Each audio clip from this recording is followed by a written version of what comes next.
Good afternoon. Your money mission tip of the day today is a way to save thousands on a home mortgage.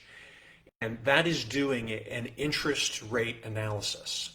So now that we're in an era of higher mortgage rates, higher interest rates overall, what's really important is to keep in mind that rates, just because they're lower or higher, doesn't necessarily mean that you're getting a good deal or a bad deal, right? Low rates don't necessarily mean that you're getting a better deal. You have to look at overall, what is the total cost that you're paying for the interest rate that you have? When you go to get a mortgage loan, you are going to be quoted an interest rate based on the number of points you're paying. And points is money up front. There are many people, either who aren't homeowners, who have never been in the business, that don't understand this. And while you have to pay points in order to get an interest rate down, you can also acquire what are known as lender credits in order to allow the interest rate to go up. The reason it's important to know this is because you can adjust your interest rate in order to determine what's the best way to finance the house. And a higher rate might actually save you more money in the long term. So let me give you an example. If you are going to buy your interest rate down, if you're going to pay points when you purchase a home, that amount of money you have to pay up front as part of closing costs is going to save you some money, theoretically, in each mortgage payment.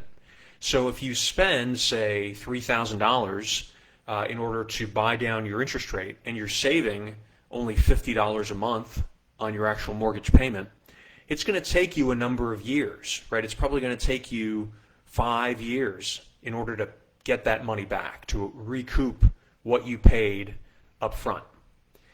So what you need to do is you need to determine a number of things, and this is what the interest rate analysis involves. You need to look at how long am I actually going to have this house, and am I expecting that I'm not going to refinance that mortgage for a period of time?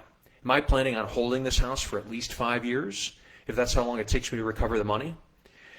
You also need to ask yourself, what could I do with that money up front? So instead of paying $3,000 up front, what could I do with that money in order to earn money over those 5 years, right? Because you're not just going to put it in a non-yielding bank account. You're not just going to put it in your mattress at home. You're probably going to invest that money in some way, and you're going to earn a return. So how much of a return could I get with that money if I didn't use it to pay down the mortgage rate? And then finally, you also want to factor in, what do I anticipate inflation is going to be over that time? Because even if I recoup the $3,000 over 5 years, in 5 years, $3,000 isn't going to buy as much money. And so having that money now is going to be more beneficial for you than waiting to collect it at some point in the future, and that's why it's called interest, right? The interest in money, or the interest in capital at the current time.